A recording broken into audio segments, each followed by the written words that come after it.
हाँ हाँ, हमको क्या समझ रखा है? 2 पैसे ज्यादा कमा लिए, अपने आप को महारानी समझने लगे हो। अरे तुम्हारी तो बात करने के तरीके से ही पता लग रहा है कि तुम्हें दूसरों की तरक्की से जलन होती है। अरे साइकिल खरीदने को तरक्की नहीं कहते। देखो तो साफ साफ धुआं उठता दिख रहा है। अरे यार, ये मम्मी जी भी ना फिर से लड़ाई करने लग गई। निशा घर के अंदर से भागती हुई आती है और अपनी सास गायत्री से कहती है, मम्मी जी जरा सांस ले लीजिए, मुझे बताइए क्या हुआ। अरे क्या क्या नहीं हुआ, ये उल्टी बातें कर रही है। निशा अपनी सास को समझा ले, अभी मैंने उल्टी बातें शुरू भी नहीं की, अगर एक बार शुरू कर दी ना तो बस दुनिया सीधी हो जाएगी। उमा कह ही रही थी कि तभी वहां पर गायत्री की दूसरी पड़ोसन कुसुम भी आ जाती है। क्या हो गया उमा, सुबह सुबह किस बात की बहस हो रही है? अरे सब कुछ उसकी तरफ का ही सुनोगी क्या? तो तुम बता दो अपनी तरफ का। अरे ये गायत्री कह रही थी कि कुसुम का पति तो 4 पैसे कम कमाता है, लेकिन फिर भी कुसुम के एक्शन में कोई कमी नहीं है। क्या कहा गायत्री, ऐसा कहा तुमने? और नहीं तो क्या, मैंने अपने खुद के पर्सनल कानों से सुना। हे भगवान, कितना झूठ बोलती हो तुम। अपनी भी तो बता दो, तुमने क्या कहा था? अपनी सास को पड़ोसनों के साथ लड़ता देखकर निशा बीच में बोलती है, अरे आप लोग रहने दीजिए, क्या बोल रहे हैं, क्यों बेवजह लड़ रहे हैं? अरे बहू तो कुछ मत बोल, आज मैदान में लड़ाई हो ही जाने दे। मम्मी जी चलिए ना अपन, और आंटी जी आप दोनों भी अपने अपने घर जाइए। निशा किसी तरह समझा बुझाकर अपनी सास को अंदर ले आती है। क्या मम्मी जी, आप भी ना क्यों बेवजह लड़ाई करती रहती है? बहू इस मोहल्ले में सालों बिता दिया मैंने, इनकी तो आदत ही है लड़ाई करने की। ऐसा कुछ नहीं होता मम्मी जी, आप भी ना। ठीक है बहू, अब तू मुझे मत सिखा, मुझे पता है मुझे किसके साथ कैसे व्यवहार करना है। तू खाना बना ले। जी मम्मी जी। निशा घर के कामों में लग जाती है। शाम के वक्त वो कमरे में बैठी कुछ सोच रही थी, तभी विकास उसके पास आकर बोला, क्या बात है, कौन से विचारों में डूबी हुई हो? कुछ नहीं, हमारे घर में तो कोई आता जाता भी नहीं है। मतलब ये कि जब मैं मायके में थी तो हमारे घर में मोहल्ले की औरतें आया करती थी, सबका मन लगा रहता था। तो क्या हुआ, तुम्हें मायके जाना है क्या? नहीं, मुझे कहीं नहीं जाना, मुझे मम्मी जी की चिंता होती है। मम्मी जी की क्या चिंता होती है तुम्हें?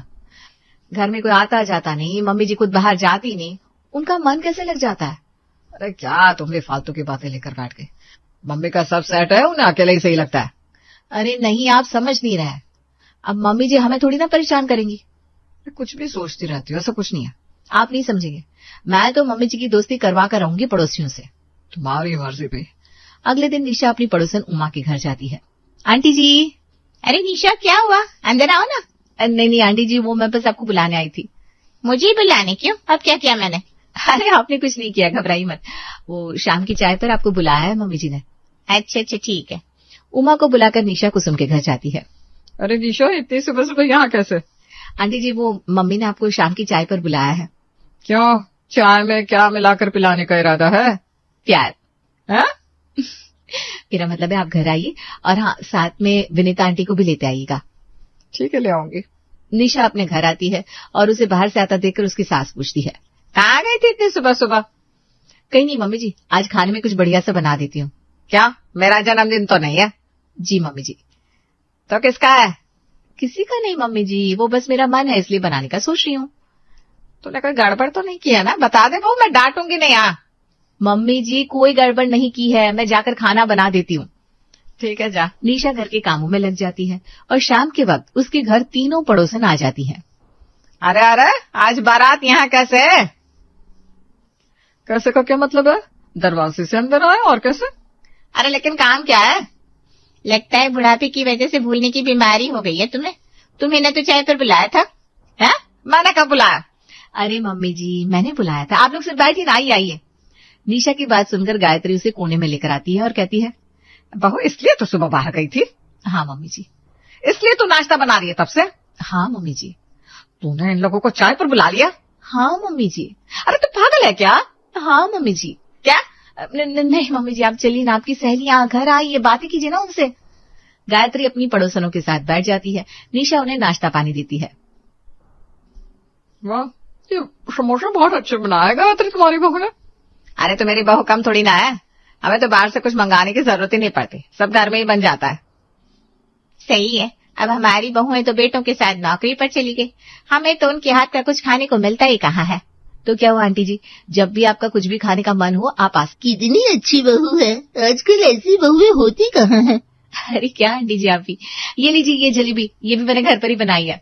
अच्छा, ला फिर जल्दी से दे दे। गायत्री अपनी पड़ोसनों से बातों में व्यस्त हो जाती है और उन्हें देखकर निशा मन ही मन खुश होती है। क्या हुआ? अगर मन हो रहा है तो समोसा उठा लो, ऐसे घूर क्यों रही हो? समोसे नहीं घूर रही हूँ। ये तो गलत बात है। अब तुम विनीता आंटी के गहनों पर नजर डाल रही हो। छी छी छी छी छी। अरे वो सब नहीं देख रही हूँ मैं तो वो देख रही हूँ जो आप नहीं देख पा रहे। क्या भाई, क्या देख रही हो?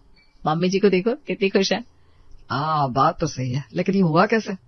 अरे मैंने दोस्ती करवाई है, आप तो कुछ समझती नहीं है। हाँ, ये अच्छा किया तुमने। अच्छा सुनो, समोसे बचे हैं क्या? हाँ है ना किचन में, लेकिन मेरे हिस्से के हाथ भी मत लगाना आप। ठीक है भाई, अब तो सब पड़ोसियों के लिए है। थोड़ी देर बाद सभी पड़ोसनें अपने अपने घर जाने के लिए तैयार हो जाती हैं। आप लोग आते रहा कीजिए, अच्छा लगता है। हाँ हाँ जरूर आएंगे, वैसे भी शाम को तो खाली ही रहते हैं हम। बस फिर क्या, यहीं आ जाया कीजिए। निशा और गायत्री दरवाजे तक सभी को छोड़ती हैं और अपनी सास को खुश देखकर निशा पूछती है, मम्मी जी कितना अच्छा लगता है ना घर में लोग आते रहते हैं तो। हाँ बेटा, अच्छा तो लगता है, लेकिन अब नाश्ते के बर्तनों का क्या? अरे वो सब मैं देख लूंगी मम्मी जी, आपकी दोस्ती तो हो गई ना। हाँ बहू, तुझे क्या लगता है मैं सिर्फ लड़ाई करना ही जानती हूँ? अरे नहीं नहीं मम्मी जी, ऐसा कुछ नहीं है। हाँ तो ठीक है, बातें करते करते अब तो मेरे सिर में दर्द हो गया, मैं सो जाती हूँ थोड़ी देर। ठीक है मम्मी जी। गायत्री सोने चली जाती है और निशा काम में लग जाती है। रात के वक्त उमा घर आती है। निशा बेटा। जी आंटी जी, इस वक्त कैसे आना हुआ? अरे कुछ नहीं, वो तुम्हारे अंकल जी अभी तक ऑफिस से आए नहीं तो मैंने सोचा यहीं आ जाऊं। सही किया आंटी जी, अकेले अकेले ना बोर हो जाते हैं। वही तो, गायत्री नहीं दिखाई दे रही। अरे वो तो शाम से ही सो रही है। क्यों, कहाँ मजदूरी करके आई वो? अरे कहीं से मजदूरी करके नहीं आए, तुम लोग बस मेरा मजाक ही बनाते रहते हो। नहीं नहीं मम्मी जी, मजाक नहीं बना रहे थे। आइए आप लोग खाना खा लीजिए। चल परोस दे। निशा दोनों को खाना परोसती है। आंटी जी एक रोटी और दूं आपको? अरे नहीं नहीं बेटा, अब नहीं, मेरा तो पेट भर गया, अब तो घर जाके इनके लिए खाना बनाना पड़ेगा। उसकी क्या जरूरत है आंटी जी, आप यहीं से ले जाइए ना खाना। यहाँ से ले जाके कैसी लगूंगी? अरे आंटी बाहर अंधेरा है, कोई नहीं देखेगा। अच्छा फिर ठीक है, दे दे खाना इनके लिए भी। निशा उमा को खाना पैक करके देती है और उमा के जाने के बाद गायत्री कहती है, क्या बहू, अब सबके लिए फ्री सेवा भी चालू कर दी? मम्मी जी कैसी बात कर रही हैं आप, इतना व्यवहार तो बनाना ही पड़ता है। बढ़िया है, बनाओ व्यवहार। मैं इतने साल में नहीं कर पाई, मेरी बहू ने एक दिन में कर दिया। इसी बात पर मुझे सोने की अंगूठी तो दे दीजिए मम्मी जी। ले लेना, चल अब मैं जाती हूँ सोने। गायत्री जैसे ही सोने के लिए अपने कमरे में जाती है, दरवाजे की घंटी बजती है। अब कौन आ गया भाई? कोई तो है मम्मी जी, देखना पड़ेगा। निशा दरवाजा खोलती है, देखती है कुसुम वहां पर खड़ी थी। क्या हुआ आंटी जी, और ये इतने सारे कपड़े? अरे बेटा, मेरे घर की इस्त्री खराब हो गई है, तुम्हारी तो सही होगी ना? हाँ हमारी तो टिप टॉप है। मुझे पता था। अच्छा तू मेरी मदद कर दे, ये सारे कपड़े प्रेस कर दे और मेरे घर दे जाना। हाँ, कुसुम की बात सुनकर गायत्री आगे आती है और कहती है, क्या कुसुम, ये लॉन्ड्री वाले की दुकान लग रही है क्या? कोई बात नहीं आंटी जी, आप दे दीजिए, मैं सब प्रेस कर दूंगी। निशा कपड़े लेकर अंदर आ जाती है। मम्मी जी अभी आप लड़ाई कर लेती। अरे कुछ बोलने ही नहीं दिया, तभी तो तुझे अब लॉन्ड्री वाली बनना पड़ेगा। तो क्या हो गया मम्मी जी, अब पड़ोसी ही तो पड़ोसी के काम आएंगे ना। ठीक है, कर जो अच्छा लगे। निशा देर रात तक कुसुम के घर के कपड़ों पर इस्त्री करती है और सुबह उनके घर कपड़े देने जाती है। ये क्या बेटा, आंखों के नीचे काले घेरे, इतना भी फोन मत चलाया कर रात भर। अरे नहीं आंटी जी, ये फोन की वजह से नहीं है। अरे मेरे कपड़े, बहुत बहुत शुक्रिया बेटा, अब तू जा, मुझे बहुत काम पड़ा है घर में, शाम को आती हूँ तुम्हारे घर। जी आंटी जी। निशा अपने घर लौट आती है, उसे देखकर विकास कहता है, तो कितने कमा लिया अपने नए बिजनेस से? कौन सा बिजनेस? मैंने सुना कपड़े इस्त्री करने लगी हो। अरे ये कोई बिजनेस थोड़ी ना है, ये तो बस ऐसे ही समाज सेवा है भाई, समाज सेवा। मम्मी जी आप अच्छी साइड देखो ना, लोगों का हमारे घर में आना जाना हो गया, अब घर भरा भरा रहने लगा है। ठीक है बहू, अब मैं क्या ही कहूँ तुझे। गायत्री और निशा अपने अपने काम में लग जाती है और दोपहर के वक्त कुसुम अपने पोते को लेकर उनके घर आती है। क्या हुआ आंटी, और बिट्टू कहाँ जा रहा है बैग लेकर? अरे बेटा वो क्या है ना, इसकी माँ तो ऑफिस में व्यस्त रहती है और इसका होमवर्क ही नहीं हो पाता। अच्छा, पर तो क्या हुआ आंटी जी, ट्यूशन लगा दीजिए। अरे बेटा ट्यूशन क्यों लगाना, 1-1 घंटे के 10-10 हजार ले रहे हैं, इतना पैसा थोड़ी ना बर्बाद करेंगे। लेकिन अब पढ़ाई में पैसा तो लगता ही है ना इतना तो, इसीलिए तो यहाँ आई हूँ। मैं समझी नहीं। अरे तू भी तो कितना पढ़ी लिखी है, बिट्टू को ट्यूशन तो पढ़ाई देगी। क्या हुआ बहू, जवाब दो। हाँ, क्यों नहीं। ठीक है फिर मैं जाती हूँ तो इसे पढ़ाते। हाँ ठीक है आंटी जी। कुसुम अपने पोते को निशा के पास छोड़कर चली जाती है और निशा उसे पढ़ाने लगती है। भूख लग रही है, खाना कब तक बनेगा? ट्यूशन टीचर जी से पूछो बेटा। बस देखो, एक पेज और रह गया, फिर बनाती हूँ खाना। बिट्टू को घर भेजकर निशा भागते हुए खाना बनाती है। आराम से बना ले बहू, इतनी भी क्या जल्दी है। अरे नहीं मम्मी जी, आज तो बहुत लेट हो गया। हाँ ठीक है। निशा काम में लगी हुई थी, तभी तीनों पड़ोसन एक साथ उसके घर आ जाती है। अरे आओ आओ, बैठो बैठो। कुछ काम तो नहीं कर रही थी ना गायत्री तुम?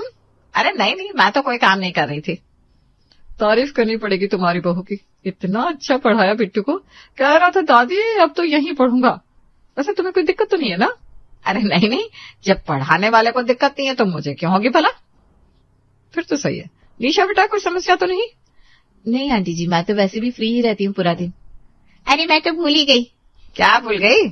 मेरे घर ना कल मेहमान आने वाले हैं। निशा बेटा तुम आकर समोसे और कचौड़ी बना दोगी क्या? हाँ आंटी जी, क्यों नहीं, बना दूंगी। ठीक है, सामान तो सब ले लिया है, तुम्हें बस आकर बनाना ही है। ना जाऊंगी। पड़ोसनों से बात करते करते गायत्री को शाम से रात हो चली थी। क्या हुआ, ये 12 क्यों बज गए चेहरे पर? अरे कितनी देर हो गई, ये लोग जा ही नहीं रहे घर। उनके घरों में कोई होता ही नहीं है, बहुत फ्री टाइम है इनके पास। अरे यार नहीं, वो लोग एक एक कप चाय मांग रहे हैं। जाओ जाकर देकर आओ। जाती हूँ। निशा उन सभी की खातिरदारी में लगी रहती है और रात में खाना देर से बना पाती है। उफ, आज तो बहुत थक गई मैं। क्या बहू क्या हुआ? कुछ भी तो नहीं मम्मी जी। अच्छा फिर ठीक है। वैसे किचन को इतना फैला कर क्यों रखा है? अभी ठीक कर दूंगी, आज ना बहुत थक गई हूँ। कोई बात नहीं, तू जा, मैं कर दूंगी। निशा अपने कमरे में आ जाती है और आकर चुपचाप सो जाती है। वाह, दोस्ती करवानी थी लेकिन अब हालत देखो।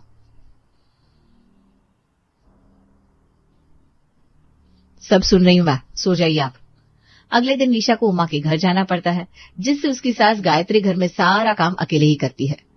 मम्मी हम भी चलते हैं उमा आंटी के यहाँ। अरे हम थोड़ी ना मेहमान है उनके। अरे तो क्या हुआ, हलवाई तो हमारा ही है ना उनके यहाँ। क्या तू भी कुछ भी बोलता रहता है। निशा उमा के घर से दोपहर तक वापस आती है और आते ही सोफे पर पसर जाती है। और हलवाई साहब कितने पैसे मिले? अरे तू बार बार भूल जाता है क्या? फ्री सेवा है ये सब। अरे हाँ मम्मी, मैं तो सच में भूल गया था। आप लोग मेरा मजाक बना रहे हैं। मजाक तो बाद में बनाएंगे, पहले बिट्टू को पढ़ा दे। बिट्टू अपना बैग लेकर निशा के पास बैठ जाता है और निशा उसे पढ़ाने लगती है। शाम को निशा अपने कमरे में आराम कर रही थी कि विनीता उसे आवाज देती है। अरे निशा कहाँ हो? यही हूँ आंटी जी, क्या हुआ? जल्दी से बाहर आओ बेटा। क्या हुआ बताइए। अरे क्यों चिल्ला रही है इतना, बता क्या बात है। अरे जल्दी जल्दी छत पर चलो अपने। क्या हुआ हमारी छत पर? अरे चलो ना जल्दी। चलिए चलिए। विनीता आगे आगे, निशा पीछे पीछे घर के छत पर जाते हैं। अरे क्यों बुढ़ापे में घुटने तोड़ रही हो, बताओ ना क्या हुआ है। हाँ आंटी जी, मुझे घबराहट हो रही है। क्या है हमारी छत पर? ये क्या? अरे ये साड़ी। हाँ साड़ी, ये मुझे बहुत पसंद आई। आज मैं इसे ले जाऊंगी, कल लौटा दूंगी। हाँ अरे पर ये तो बहू की साड़ी है। बता जल्दी निशा, मैं ले जाऊं? हाँ आंटी जी ले जाइए, इसमें पूछना क्या। वाह, पड़ोसी हो तो तुम्हारे जैसे वरना ना हो। विनीता साड़ी लेकर चली जाती है और गायत्री निशा की शक्ल देखकर कहती है, अभी तो शाम को सब आने वाली होंगी, क्या बनाकर खिलाओगी आज? आज मैं मैगी बना दूंगी। मैगी बड़ी जल्दी बन जाएगी ये तो क्या बनाऊं मम्मी जी? अब मैं क्या बताऊं, तेरी पड़ोसन है। मम्मी जी अब आप ताना तो मत मारो। अरे मैं कहाँ कुछ कह रही हूँ भाई, ये तो तेरा ही प्लान है सब। निशा चुप रह जाती है और शाम को सभी पड़ोसन है अपनी चर्चा लेकर गायत्री के पास बैठ जाती है। क्या बात है, आज तो मैगी और चाय मिल रही है।